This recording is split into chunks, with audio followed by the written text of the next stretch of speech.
What's going on? Happy Monday to you. Brian Ray alongside NHL insider Frank Seravalli is filling in for John Buccigross on this week's edition of Frankly Hockey. Bucci has his own Olympic break he is enjoying, but Frank, we are here.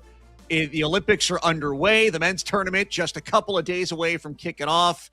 We look at today's show. We're going to get into some of the sneak peeks and what we've seen on lines. We're going to go through basically Olympic Rules 101 and the changes we could see from the NHL. We will have some NHL chatter as well. But I think the first change here is you are not in Milan. What happened? Yeah, I closed out Friday's show saying, hey, next time I talk to you, I'll be in Milan. But as some of you know, I coach a couple hockey teams, and the high school team that I coach advanced to the league final on Tuesday. And I told them that I was leaving after they won, and they were just like, and I couldn't leave them hanging. So I moved my flights around. I'm not going to miss any of the games in the Olympics. I'll miss a few days of practice, some storytelling time. But look, I definitely, I might have a twinge of FOMO of like little pasta and wine that I'm missing out on for 3 practice days. But I'll tell you what, wouldn't miss a chance to hang with these kids and to maybe grab a trophy. Absolutely. We got to raise the banner. So best of luck to you and the kids as you take your run at the title this week. That's fantastic, man. Congratulations to you guys. So thank you. Now, it's hopefully we have a couple of championships on American side of things going on this week with the Olympic tournament kicking off here. But we know the women, they've been doing their thing. We're going to talk about the women's bracket in that tournament as well. But for the U.S. and the Canadian men's teams, we finally have a little bit of a practice situation. We finally have our first sneak peek at what lines could look like for each of these teams. And frankly, we're looking for what this tournament could look like with the NHL players returning. But what jumped out to you, if anything, when we look at the Canadian lines and the forward lines, at least our first iteration of them and the way the first practice has gone? Well, first off, as you mentioned, take some of this with a grain of salt. This is probably what Team Canada and John Cooper and his staff had jotted down on some cocktail napkins as they're trying to figure things out over the last few months. And I wouldn't be shocked at all if you told me by Thursday's first game for Team Canada that these lines end up looking different because, well, that's sometimes what you do when you get to high-profile events and games. But the other part is Team Canada held a practice on Monday and it was closed to the media. This is different than any other Olympics. Mm-hmm. They have the ability to close practices off to the media, and Mike Sullivan, whose team had an open practice on Monday and actually revealed their bottom 6 lineup for the first time. He said, would we all like to have a practice and not have people in here and tweeting about it and it's on the internet 30 seconds later? Of course, but we also realize that this is the entertainment business and this is part of life in 2026. So what's interesting to me about this Canada, so those are the caveats, right? What's interesting to me about this Canada lineup is the key for Canada is going to be how do you surround Connor McDavid and make sure that he's in the best position possible.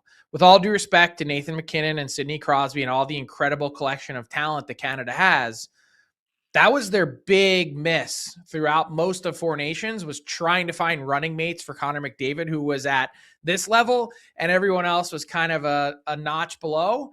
That Macklin Celebrini, fascinating, but also the heft of Tom Wilson, at least to start in practice, man, it gets you thinking. I love the way that top line shakes out. As you said, you've got the burliness of Tom Wilson. You have the do-it-all of Connor McDavid. And for Macklin Celebrini, it seems like he's been more of the playmaker this season in San Jose. So if McDavid wants to be the shooter on that line, if we're going to really dissect this a bit, he can do that. But I also think you're trying to put Macklin Celebrini as well in a position to have the most success he can have. And you've essentially given him a de facto big brother on the ice in Wilson and the most, call it, adaptable player in the world in Connor McDavid. So that is a very interesting line. I will say this, for everybody going nuts on the internet for how these lines looked on the one scope of it we have, I am sure at some point we will see the dream line of Crosby, McKinnon, and McDavid on the ice together in some fashion. Probably the first power play for Canada. We may see something like that. The video game part of our brains would love to see that. Maybe it'll happen. Maybe it won't. I don't think we're going to see that appear in a practice. That feels like something that would roll out in a shift in the middle of a game when Canada needs a spark of some kind. Seeing those three hop out together.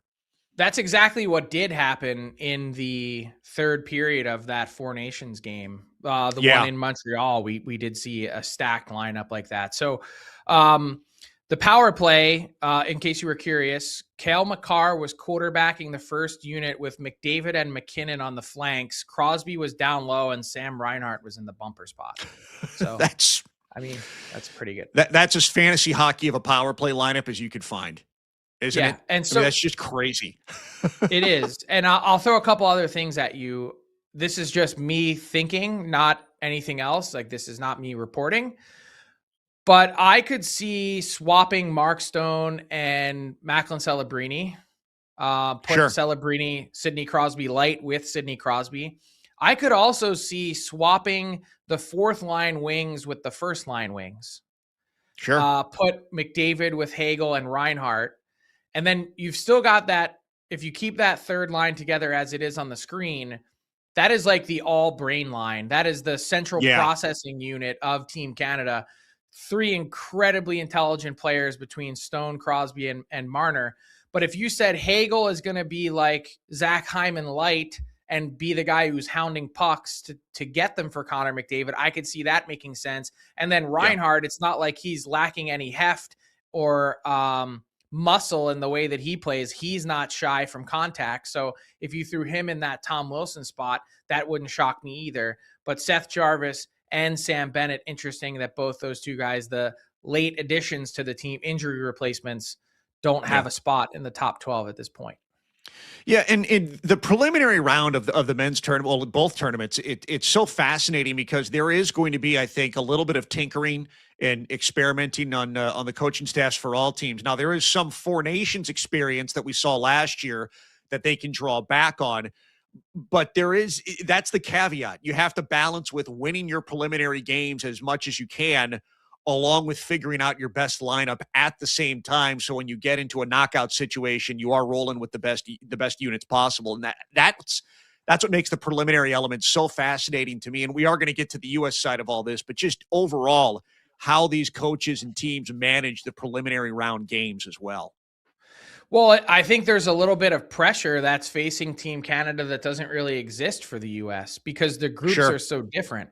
I mean, Czechia is a real deal opponent that Canada is opening up against. And not to say that you wade your way into the tournament and you try and figure it out. And no one is suggesting at all that Canada's in trouble. But facing Czechia, Switzerland, and France is a lot different than facing Latvia, Denmark, and Germany. It just is. And that's what the U.S. has in front of them. And that's what they earned by virtue of their number one seed from the World Championships last year, which actually did weigh into this. So, interesting spot that it is like you try and find those through the first few warm-up games, but Canada just has less margin for error, if that makes any sense. Yeah, it's we're talking a lot about the Canadian forwards here, but in terms of the D pairs as well, you mentioned Cale Makar quarterbacking that first power play. When I saw these D pairs, I don't see a ton of surprise. Taves and Makar are going to be paired up together. Just everything they have done in their time together, it's obvious to put them together. I am curious how things roll out here when you get behind those two. It seems like there's a little bit of versatility with the Canadian blue line to me in trying to figure things out. Like they have Thomas Harley on that third pair. He's kind of had a bit of a slow season in Dallas, and what kind of springboard could the Olympics be for him, or does somebody like Shea Theodore ultimately elevate? Like it's a bit of a fascinating conversation with where Canada's blue line goes once you get past Taves and Makar for me. Yeah, I think it's a real question as to who's going to see the most ice time. And remember that teams can dress 20 skaters. So if you wanted to, you could dress 8 defensemen and keep your pairs together. Who sees more time is another thing. You go 12 forwards, 8 defensemen. Most usually go 13 and 7 in case of injury. But that is another interesting sort of international double IHF wrinkle that's just different than NHL rules. So you do have a little bit more flexibility. But if I were looking at this team and I were ranking these pairs from 1 through 4, I'd probably go Taves, Makar, Theodore, Sanheim, or Morrissey, Parayko. They're kind of a toss-up. And I would have Harley and Doughty, based on the way that they played heading into this tournament, as the clear 4th pair. Yeah. It's going to be interesting to watch. Like the forwards, it's a dream setup for Canada, just with the names they have up front. But the blue line, I think, is fascinating to watch how that rolls through the preliminary round and how John Cooper wants to manage this. John Cooper's done this a little bit, so I think he's going to be okay in getting things put together. But let's move this to the U.S. side of things. And as you said, they're two very different looking teams with the forward groups for the U.S. versus Canada as well. And it was kind of weird. Like there were tweets out there of the top 2 lines, and then we finally got to look at the bottom crew of lines. But the Tkachuk brothers getting put up there with Jack Eichel, just going the Tkachuk line, it feels like, to lead this off for Mike Sullivan. That caught my eye immediately in that first practice. Yeah, also not entirely shocked. Like I figured they'd be together. The question would be who would play center. And so I could see Jack Eichel making a lot of sense there. Where it gets really interesting for me is the bottom of this lineup. And by the way, we're not able to really kind of clearly do it in graphic form, but Vincent Trocheck seems to be the clear, him and Brock Nelson are kind of that 13th forward at this point in time. So as it trended now to start practice, this is their second time through practice. They practiced Sunday, they practiced Monday. That Clayton Keller appears to be the extra who would not be dressing in game 1. We'll see if that holds true or not. And Mike Sullivan made it very clear to reporters, like, draw whatever inferences you want from what you see. We're not confirming or denying anything. This is part of the game. Yeah. But I think the U.S. has some real decisions to make in the bottom half of their lineup, because to me, there's kind of this clear delineation between haves and have-nots that really doesn't exist in the Canadian world, which is much more balanced. When I was looking at these lines and you'd set up this graphic, the thing that kind of jumped out to me is I'm looking at Matthews and Boldy, and I'm like, man, those are both shooters. And then I'm looking, Thompson and Connor. I'm like, man, those are both shooters. And then I look at Tkachuk, the Tkachuk line with the Eichels, and I'm like, boy, both of those guys are net front guys. Yes, it's fun to have the Tkachuks together, but do you break up those two to have a shooter or, your sniper to work with Jack Eichel and somebody else in front in terms of a balancing setup? But it could be also where Mike Sullivan's like, no, give me the meat and the chaos. I want to roll that out on Makar and Taves if I'm going to go top line against top pair or whatever the setup is, just because of the offensive firepower Canada has. How much chaos can I create in their half of the ice with those two paired up together? It's the chess match is always fascinating to me in how these coaches look at their teams. And I think, speaking of chaos, that we're going to see a lot more chaos between the U.S. lineup and the Canadian one. I think a lot of what we've seen from Canada is probably going to be, let's call it 80% accurate. It wouldn't shock me at all if this was like 50% accurate.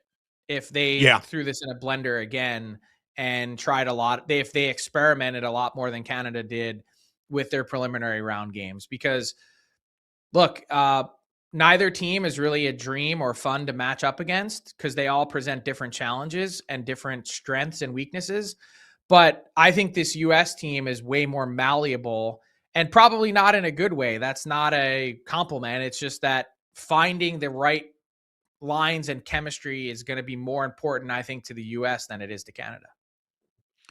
So the strength last year for the U.S., talking about the Four Nations tournament, it was a lot about their goaltending and it was about the back end. And looking at the D pairings for the U.S., it's interesting to look at the D pairings this season compared to last year, because you had the injury to Charlie McAvoy. You had Quinn Hughes and his injury. They're now a part of this formula. I look at this blue line group like Jacob Slavin and Brock Faber on your second pair. This is a really good-looking blue line group for the U.S. Canada's going to be a bear. They're the favorite for a reason. But if you're trying to build a blue line to defend that team, this is pretty impressive, the way things break out from pair 1 down to pair 4 for the U.S. and having all of their healthy complement of bodies ready with McAvoy and Hughes being a part of this. This is a great-looking blue line to me and what the U.S. can truly put out there. And they're missing Seth Jones, too, right? So, yeah. I mean, that's a recent Stanley Cup champion and a big part of what Florida accomplished. Important to point out, Charlie McAvoy, who we'll talk about later in the show, was wearing the full bubble cage today. Obviously, he's been in tough shape with the repeated blows to the head that he suffered. But you're right. That's what makes this hopeful collision course with Canada so exciting, is these teams are really kind of opposites.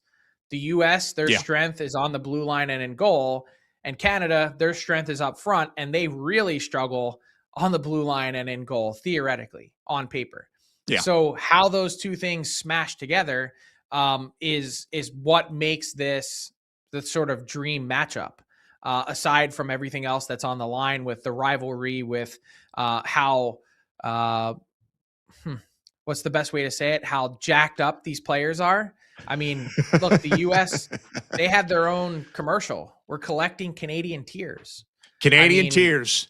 That's what they're after. This is Canada's sport, and the U.S. is trying to make a statement that, hey, for the first time since 1980, we can play at this level too. Yeah, and that's one of the beauties about this tournament. We are going to get to the goalies a little bit later on this week. The nice thing, we have the whole week to talk about this. So we're looking at the lineups and the pairings right now. The goaltending conversation on both sides will come up a little bit later. But the Olympics are going on. The tournament has been going on hockey-wise. This is an IIHF style tournament, not an NHL style like we saw with Four Nations last year. So we've got a lot of things that are going to set up here. Let's start with the tournament format and just 30 games in 11 days. This is going to be an absolute sprint to the finish line with all of the hockey action that is going to be going on here. Lay this out for us a little bit. Let's go Olympic for dummies with the men's hockey tournament and what's about to set up here. Well, yeah, I'm glad we're doing this because it's been 12 years since NHL players participated in the Olympics. And if you're not a hardcore watcher of the double IHF Worlds every year, which like you can't even really find on TV in the US anyway, my guess is you aren't, that there's a lot of nuance and changes from NHL rules to IIHF. Now, IIHF has moved a lot more in the direction of the NHL game of late, but it's still not exactly the same. And so this tournament in particular, we'll get to the rules in a second and the rink and the equipment and all those other things. But this is set up for the men's side with 3 different groups of 4 teams. So you play the round robin, and here are the groups. The U.S. has the easiest group. Finland and Sweden are in probably the toughest group, and Canada has the middle group in terms of difficulty. That these teams all play a round robin. You basically play 3 games in 5 or 6 days, depending on the schedule. And every team, every country plays a back-to-back scenario. So that's all equal.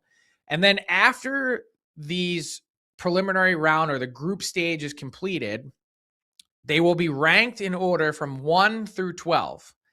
And the top 4 teams, so the 3 group winners plus the next leading team from any of the 3 groups, the wild card, so to speak, they get a bye directly into the quarterfinal. And the other 8 teams that are remaining will all face each other. And again, it will be 5 plays 12 and 6 plays 11 and so on. They will play each other in a single game elimination to advance to the quarterfinals, which will then, it's bracket style, so not reseeded. Then those teams will all square off in the quarterfinal round. Those winners advance to the semifinal round, and then, of course, to the medal games, either gold or bronze. And obviously single elimination here. There's no best of 3, best of 5, best of 7 series that we are used to enjoying when it comes to the NHL playoff format. So the old anything can happen adage really does come into play in each of those games during the knockout round. Tiebreakers. And there's carnage. There's carnage in the knockout round too. Not just because of as you mentioned, the single game elimination format, but it's a slog. So it's playoff round, and then the next day it's quarterfinals. So those teams are playing back to back. And then you get one day off between the semis. It's February 18th to the 20th. And then you get the bronze medal game, the 21st, which is, so if a team goes from playoffs to bronze medal game, for instance, they're going to be playing 4 games in 5 days, which is bananas. Yeah. So, lots at stake, and it's going to be frenetic to think that all of this is squeezed into a very short 11-day tournament. These players are there getting 3 days of practice time because they've never really been together as a team, that they need it. But then it's going to be an absolute sprint once the games start. A lot of times chaos leads to entertainment. It's especially when it comes to hockey. But for the, you mentioned the group leaders working their way into the quarterfinal. There's the wild card team. The tiebreaker component of all this, especially that fourth team that wants to force their way into the quarterfinal bye. Walk us through the tiebreaker elements here. There's a lot of layers because of the minimal amount of games that these teams all play with the round robin games in terms of tiebreaker components. Yeah. So, very likely, statistically, you have to, the team would finish as the runner up in one of their groups. So that will be the first tiebreaker. Then it will be higher number of points, followed by better goal differential, higher number of goals scored. And then finally, if somehow on the 5th time through, everyone is still tied, it will be the better of their IIHF world ranking. So, look, I'm probably I think we can all kind of map it out in our heads that these 4 teams are very likely to be the US, Finland, Sweden, and Canada. But there is a real chance here, if Finland or Sweden or if Slovakia grabs an upset or something, that Czechia could squirt through, or Germany with Leon Draisaitl as captain could squirt through and earn that bye. But by and large, we're all kind of thinking that those are the 4 teams from 4 nations will be the ones earning the bye. Yeah, and it's tough to watch in real time, but if you get down to that third tiebreaker with a team of better goal difference, a 6-0 hockey game in the Olympic tournament, you kind of need, it's like the old college BCS. You kind of need to not run up the score, but if you can build a massive lead in a game that kind of gets out of hand, it could help you out when it comes to the third tiebreaker. So having a 5-0, a 6-1, or a 7-2, it's not uncommon to see that in the preliminary round. Yeah, if you can spank Italy 9-0 and someone else only beats them 5-2, it's entirely possible. Yeah. So those are the tiebreakers as we get ready for the men's tournament to kick off here. And we were just walking you through the brackets. Overtime rules might be the biggest change from NHL rules. And you can see here, it's actually going to change round by round, but it's basically 3-on-3. The biggest component of all this is 3-on-3 overtime and how much it jumps into the spotlight. We all remember TJ Sochi and that marathon shootout performance he had. Yes, that can come into play, but the 3-on-3 element, especially with teams like Canada and the talent they can trot out there shift after shift after shift, 3-on-3 could be a major component here with the way this tournament rolls.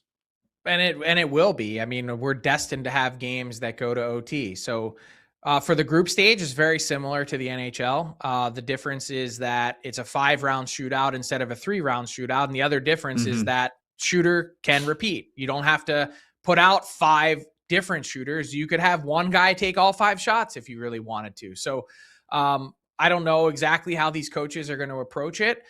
It is a different wrinkle. But then as you advance to the playoff rounds, which includes playoffs, quarterfinal, semifinal, and then the medal games are different. It moves to 10 minutes of 3-on-3. And if the game is still not decided at that point, then it will go to a 5-round shootout. And again, the shooter can repeat. What's exciting, and I doubt that it'll, given the star power on the ice and given how frequently these teams trade chances, once you get to the medal games, gold and bronze, it's 20 minutes of 3-on-3. Statistically, in the NHL, there's no way it's going 20. No, there's no way it's going 20 in the Olympics. But they say, based on expected goal models, that if you did a 9-minute 3-on-3, that 95% of games will end in the 3-on-3. That that's your window. So if somehow tied after 20 minutes of 3-on-3, we will get an ice cut and yet another 3-on-3. So, I mean, I'm like licking my chops. No shootout, by the way. It's just going to continue on until you get a winner, which I'm sure we will find a way to produce one in those games relatively quickly. But interesting to point out that as the tournament goes on, the format evolves. So keep that in mind as you're watching and you're getting close or late in some of these games. It's great that the shootout is not going to be a deciding factor in the medal games. But you look at the expansion of 3-on-3 as the knockout rounds move along and into the medal games. That's something where I actually think it could benefit Canada. And NHL players are so good at managing games, grinding games. You know, when it's a 5-on-5 situation, the margin of error in the NHL is so razor thin. We're going to see, I think, multiple games get to overtime, and a team like Canada, if you're going to put 10 minutes of 3-on-3 in front of them, I mean, that is an all-you-can-eat buffet with the talent they have up front to try and manage a 3-on-3 overtime. I actually think that benefits Canada probably more than any other team in the tournament, the possibility of expanded 3-on-3 overtime as the tournament rolls along. I mean, think about the permutations. Like, you could start Makar, McDavid, McKinnon, and then next 3 out, you could go Crosby. I mean, pick any number of guys. Like, it's insane. You could go, Crosby, Marchand, and then pick a defenseman. Taves, whoever. It's bananas to think you could go all 3 forwards if you had someone defensively minded enough like Crosby. Yeah, I'd put Taves out there and just let McKinnon and Crosby do their thing, and I'd save Makar for the second shift, coming over the boards with Crosby in overtime if I'm Canada. It's unbelievable when we get to 3-on-3 overtime what Canada is going to be able to do. It's remarkable, and that's why I think they will benefit the most of any team that with the 3-on-3 scenario and how it gets expanded in the tournament. It's going to be crucial. I mean, you're like you're tapping into my coach world in my youth team. I've got the 1, 4, and 7 scorers in the league, and anytime we could get to 3-on-3, I was like, dude, it's over. There's no chance someone's beating us with our collection of players.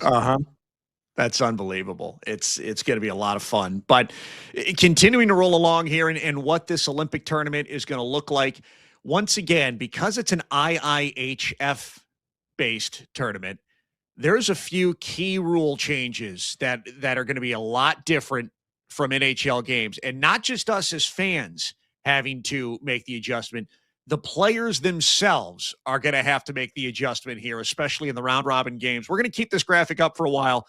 Frank, let's start the rosters, 20 skaters, 2 goalies. You mentioned how teams can dress an extra player, but the neck guards and the visors, mandatory. And so that's going to be a change for some of these players. Yeah, and by the way, these are all changes for half of the referees and linesmen too. Like the half of the referees and half of the linesmen are NHL based.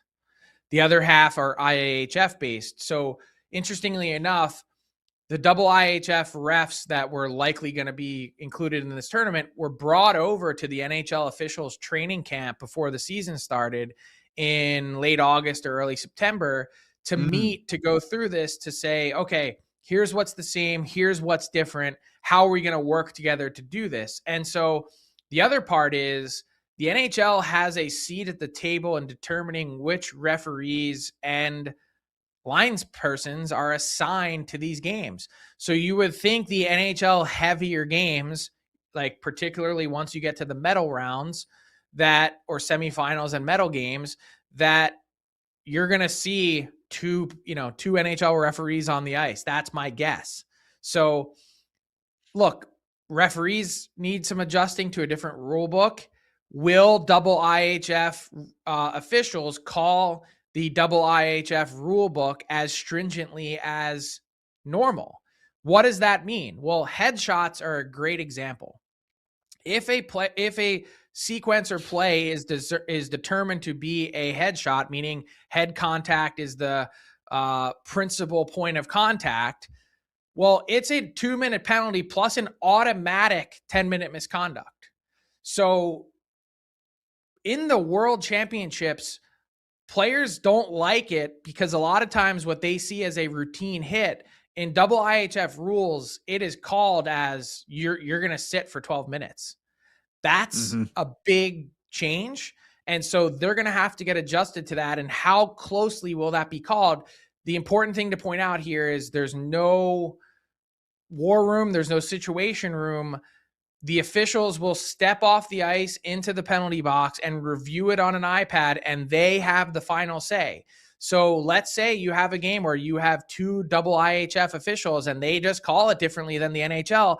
You might be in for a different experience in that game than you might be in another game in the tournament, which is called closer to NHL rules. Yeah. And then I don't obviously I'm going to just say right now, like, I don't like that there's like this mix of the two. You either go all IHF or you go all NHL, and then you just say, you know what, we're going to play NHL tournament rules. And just like Four Nations, that way there's no gray area, no mixing. The fact that we're using IHF rules with NHL officials sometimes, it feels like we're destined for some real interesting quirks. Yeah, and you wonder how much of that is office politics. But obviously, if you're going to flood this tournament with top NHL talent sprinkled throughout all the teams, quite a bit, it does feel like you would want to add more of the NHL rules into the whole process, the way things are going. But it is, once again, another reason the preliminary round games are going to be so fascinating is because of the adjustments that have to be made on the fly to a new standard in terms of the sets of rules. And the fighting component, which is next on our list here, we loved that first U.S.-Canada game in Four Nations and the fights that broke out and just the way it launched that tournament. It was the talking point of sports for the news cycle over the following 48 hours. Not happening because all of those players would be getting 5-minute majors and gone. So that's another element here. We're talking about the Tkachuk brothers on a line. Yeah, this component disappears from that line. They're still going to cause chaos, but this is an element that they would have to adjust to in a tournament like this. Yeah, it's just not the same. So you're not going to see any fights unless there's like 2 minutes left in a game or 5 minutes left in a game and someone wants to make a statement and gets tossed in a game that's already out of hand. I just doubt you see it at all.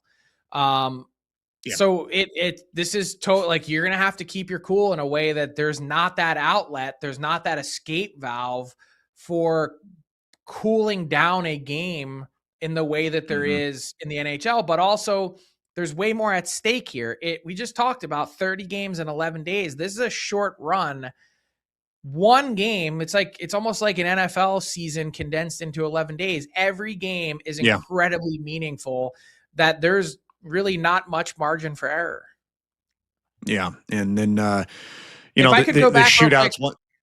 Sorry, before we go on, because I glanced over the net cards explaining the referee situation. Sure. That Sidney Crosby, for one, has already been asked like 5 times about the net guard situation. There's a bunch of guys who didn't wear any net guards at all in practice to start over the first 2 days because they're like, I just don't like it, and I'll put one on when it's time. It's going to be interesting to see how much that annoys players and or hampers them. And then the other flip side of that would be that I think there's probably going to be some players that wear it in Milan and go, oh, that wasn't that bad. It's just a shirt that I wear and it's got the built-in protection. I'm just going to carry that over to the NHL because I got used to it and it really makes me a lot safer. So therefore I'm good. Yeah. It's just the wrinkles that players have to change and adjust to. And there are some players that may accept it more once they come back. That's a great point. Shifting back down to the penalty shot element, it's not the player that is obstructed with on the shot. Yeah. It's any player. And could be from the bench. Who's going to be the penalty shot artist or the shootout artist for each of these teams? It's going to be another interesting thing to watch. Once again, I go back to the TJ Oshie moment at the Sochi Olympics because that's just the most obvious one back when NHL players were playing there. But who is going to be the guy or maybe the one or two guys that Mike Sullivan and John Cooper and all these coaches lean on in the event of a one-on-one situation? Yeah, I mean, who is the designated? It's like the specialist. Who's the guy? Who's the lefty specialist out of the bullpen? 100%. And so someone might even be an extra forward, for instance. It might be a guy who doesn't get a regular shift, but it's like, hey, you're just here for the shootout. Yeah. It's so the last two, I kind of want to lump them together because the goaltending scenario is another thing to watch. No trapezoid for the goalies, so more freedom to play the puck. I think of somebody like Jordan Binnington, who's a pretty good puck handler. That kind of frees him up to do some things and maybe make some plays. Also could change how teams break the puck out of their own zone because there's more freedom from their goalie. But then also crease violations leading to automatic faceoffs, almost like there's more room to operate in theory for a goaltender. That might be the biggest adjustment for me for the NHL players and the drive-bys they love to do to try and take away a goalie's eyesight. Yeah, so I'm really excited about the no goalie trapezoid because I do think that on a breakout, particularly as opposed to just stopping the puck, that if you can now make a play to get play moving in the other direction, like that could be incredibly beneficial. So that's one. And the crease violations, it's just real simple. Like if you're skating in the crease or spending any time in the crease, even if the play is not near you, let's say the play is in the corner and you're parked out in front and you've got to skate in the crease, they're just going to blow the whistle, blow play dead, and the faceoff is outside the zone. So again, you'll see a couple of them per game where you just hear the whistle. You're like, what was that for? There wasn't even an infraction here. Oh, it's a crease violation, faceoff outside. It's going to take some getting used to for people watching. It's going to take some getting used to for players who are used to just making a little bit more havoc, causing a little bit more havoc in front of the net. Looking at you, Brady Tkachuk. Looking at you, Tom Wilson. Those are the first two names that jumped into my head on that crease violation rule leading to automatic faceoffs. Yeah, no doubt. And, so, I'm curious to see how much it'll be policed. Yeah, and the flow of the game. How much of that does that get disrupted by some of that? So those are key rule changes under an IIHF format to keep in mind as this Olympic tournament kicks off. Plenty of conversation about the rink size and the dimensions. Look, the players are over there. Women's players, men's players, they are skating on that rink now. I know you had a photo you wanted to look at because the biggest change in all of this with the slightly smaller rink is it truncates the neutral zone a little bit. So it's a skinnier neutral zone between the blue lines with the shorter dimensions. Well, this is a great photo from Tomas Prokop, and thank you to him for sending it out. This was from Canada's practice yesterday as they shrunk the neutral zone even further for this 3-on-3 drill. But it's a perfect illustration for how much smaller this neutral zone is. Now, some people I've seen tweeted, they say, well, okay, a normal NHL rink is 200 by 85. This one is a little bit more than 196 times, just a little bit over 85.3. They say, well, what's the big deal? Well, when you're dealing with dimensions that large, this rink is 209 square feet shorter. And you say, okay, Frank, put 209 square feet into proper context for me. That's the size of a European hotel room. It really is. You're deleting a European hotel room size from the neutral zone. So they've condensed the blue line and the red line together, and you can see how close it is because the circle at center ice is nearly in the plane of the face-off dots in the neutral zone. So you've taken this ice and made it shorter really for no reason whatsoever. And that's why the NHL was so upset to begin with. They've tried to be a good partner through this. The IIHF and IOC, they're running the show. The NHL is technically, quote, an invited guest is the term that the IIHF uses for this tournament. But this is all the IIHF's doing. The International Ice Hockey Federation, this is their preferred size. When constructing this rink, they didn't consult anyone else, and there's plenty of room in the building to make the rink the proper 200 by 85, but they shortened it because this is how they like it, and they didn't tell anyone except the people constructing it. So surprise and news to the NHL, but I do think it's going to have a material impact on the games itself because there's so much less space to move. You take out a hotel room, it's not nothing. Yeah, and once again, for a team like Canada that has the speed they do, I'm just thinking of breakouts. I'm thinking of transition play.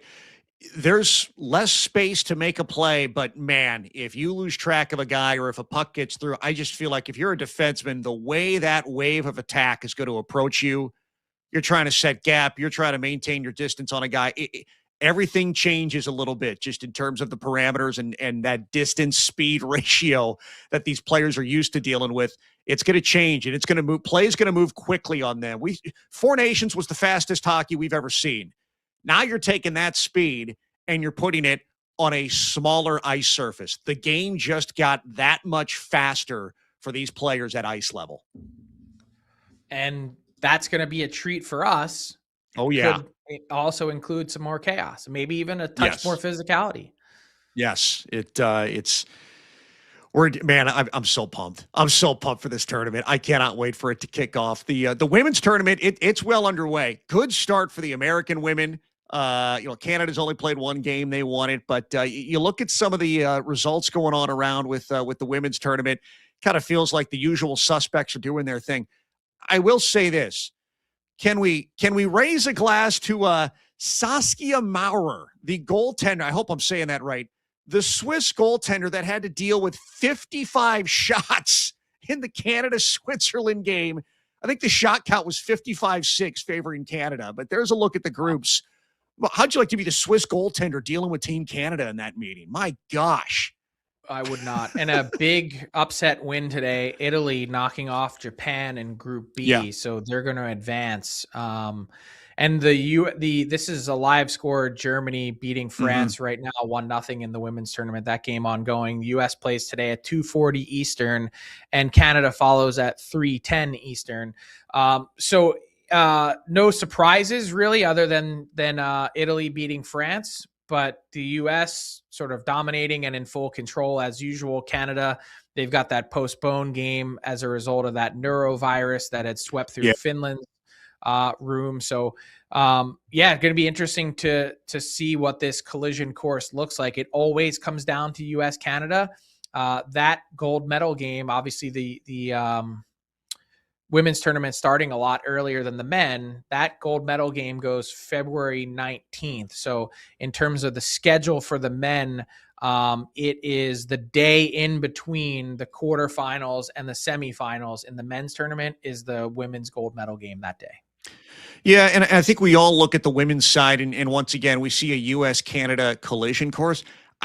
Sweden's had a good run in Group B. I mean, they're beating the teams placed in front of them. I don't know how much noise they can make against a U.S. or a Canadian team when we get to the knockout scenario, but they're making their noise on the women's side for their club and trying to make a run at this thing. It's just such a different tournament. It's set up that in Group A, which is sort of all the top teams, so all the teams you see on the left side, they all automatically advance to the knockout stage. On the other side, Group B, only the top 3 advance. So that part is, it's a clear, like they're saying, the tournament directors, hey, Group B, you're over here, not as good. And Group A, so interesting to just look at the difference of how the tournament directors even view how this is playing out. Yeah, and something that always jumped out to me just for the way they scheduled this whole thing, there was such concern about the actual quality of ice surface. And, we saw posts about puddles of water, at the end of test games and things like that. Because the women's tournament led off this thing, it's a huge benefit to the NHL players and the men's tournament because now there have been a string of games. The ice gets chewed up, gets resammed, gets chewed up again, gets cut again.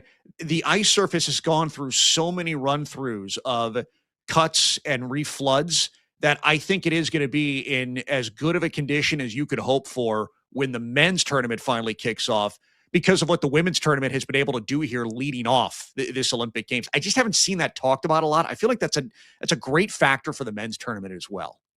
Well, they're playing at different arenas. So most of the women's tournament is being played outside of Milan a little bit. It's called the Row Arena, RHO.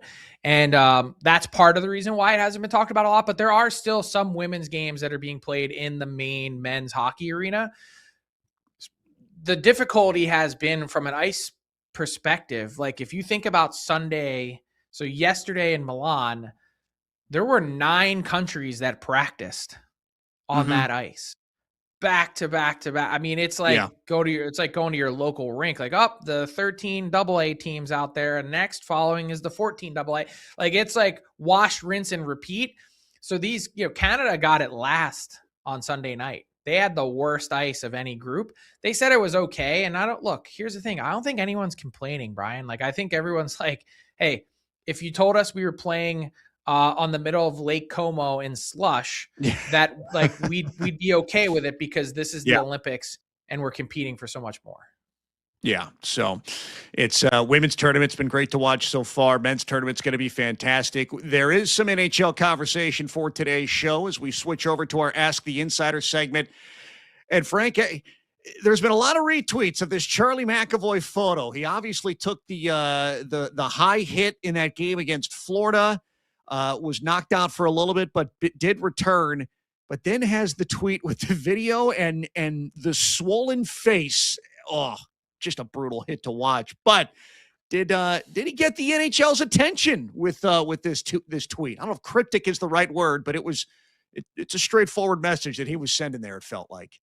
Yeah, undoubtedly. And I really give Charlie McAvoy a lot of credit for his willingness to say this in a public way without being demeaning, without attacking anyone. What you saw on the screen was literally the tweet. It was a video and a photo of his face and the damage that was done. There were no words. There was nothing else. This is what he sent out. So it kind of lowers the temperature, right? Because you're saying a lot without saying anything at all. And I like the way that he even posted the video of this sort of back and forth of the like Zapruder, like back and to the left, because I mean, it is an incredibly damaging hit, and he deserves the forum to challenge the league, to challenge the decision makers, to say, hey, we're not getting this right. I'm getting dinged up. I'm getting hit with what appears to be an elbow. Why isn't there any supplementary discipline on the play? Because look at my face. I shouldn't have to take this kind of damage night in and night out. We're supposed to be protecting from things like this. And I just, man, I feel for Charlie McAvoy because he can't catch a break. I mean, look at his face. He's like, he took that puck in the jaw and didn't eat for weeks and lost 20 pounds. And now come back and play. And it's like, this is what you get. That's a really tough spot to be in. Yeah. Sandis Vilmanis with the hit. It was the 2-minute penalty for illegal check to the head, but there was no discipline after that. And social media and the internet obviously had a firestorm on the league not adding further discipline. And it's a brutal hit to watch. The biggest thing for me is the upward trajectory. When a player is moving upward on his hit, that's the biggest red flag for me on not having, extra discipline added. Yeah, some guys go low, they still go through the body, but just anytime you see a player on an upward trajectory, it's really, really difficult to see as a hockey fan. Right. Well, and I'm not defending anyone here. I think Charlie McAvoy is in the right. I do think when you talk about upward trajectory that it's actually a physics experiment. When you've got the upward trajectory, and a lot of times people say, oh, well, he left his skates. No, he actually left his skates after the initial point of contact. That's the normal impact. But I do think that when you look at this really closely, the way McAvoy laid out, I mean, it's really clear that he extends an elbow to me, that it's not so much the trajectory, it's the elbow right to the jaw that is the problem here. And so totally get that. And by the way, Sandis Vilmanis playing for Latvia in the Olympics, going up against Charlie McAvoy in the first game for Team USA on Thursday. He said, I'm not going to be looking for him. He's more upset with the NHL and not doing anything than Sandis Vilmanis, particularly from the Panthers. Well, and we just laid out a different set of rules. So, no fighting. You look for any type of retribution. There's a different level of repercussions that come with that because in the Olympic tournament, you're playing under the international rules. So, transitioning back to this Olympic tournament, I like it. Our hashtag hockey said getting into the five ring spirit. This is pretty cool. You had Nino Niederreiter carrying the flag for his country. Leon Draisaitl did the same. David Pastrnak did the same. And we always have conversations here in the U.S. about the NHL and where does it fall on the professional sports landscape in terms of popularity. But when you see three NHL players leading their country at the opening ceremonies as the flag bearer, it does kind of reset internationally just how important some of these players are to their countries outside of the U.S. So cool to see for Switzerland, Germany, and Czechia. Yeah, these guys are rock stars, and they're some Yeah. of the biggest athletes from their country, period, in any sport. And it's a reminder, too, that hockey by far is the biggest draw, the biggest sport at the Winter Olympics. And it's just nice to see after 12 years from Sochi till now to see NHL players take that rightful stage again, the biggest ambassadors in the sport, put them on the biggest world stage where you're going to have these eyeballs from around the world. Like we talked a couple times about how excited we are to see this competition. Like it's going to be the best level of hockey we've ever seen played, period.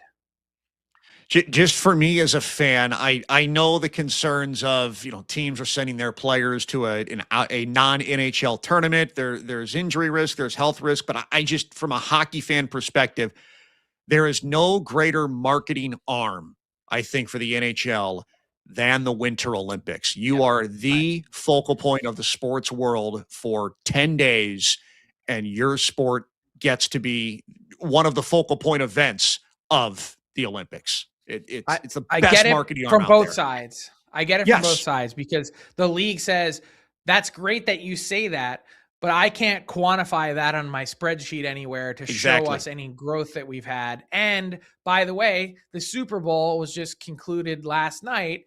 Now all sports fans are back up for grabs again without any football. And the NHL is hitting pause for 16 days and not playing any games at home where all the fans are, and doing this in a weird time zone. It's for the gold medal game, it's kegs and eggs. Like you're eating like breakfast watching the game on Sunday the 22nd. So I could see why it's not ideal from an NHL business perspective, but I think in terms of popularity, if we could get US Canada and if we could have somehow the US win that game, you're going to spark a whole new generation of people that want to play hockey. Oh yeah, absolutely. Once again, me as a fan, and also as an Olympics fan, obviously I'm greedy. I want the NHL players at the Olympics. I'm so fired up that they're going back there. So, congratulations to the flag bearers between Nino Niederreiter, David Pastrnak, and Leon Draisaitl. No Frank money play, at least for Monday and Tuesday. We'll have that coming back a little bit later on this week. But it brings us to our last word, and the Gavin McKenna story that basically broke out over the Burns. When it popped up on my phone, I was like, what? Just a very strange situation involving the one of the top prospects for the upcoming draft.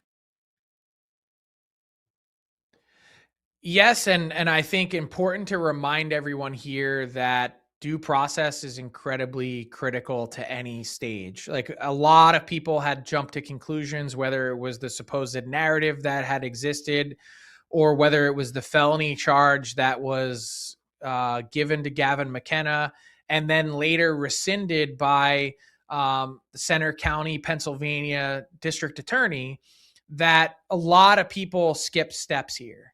And most guilty of that is the Center County District Attorney and Police Department in State College, because they laid these charges, the felony being a critically important one, without having actually reviewed the video that they said they had in the criminal complaint.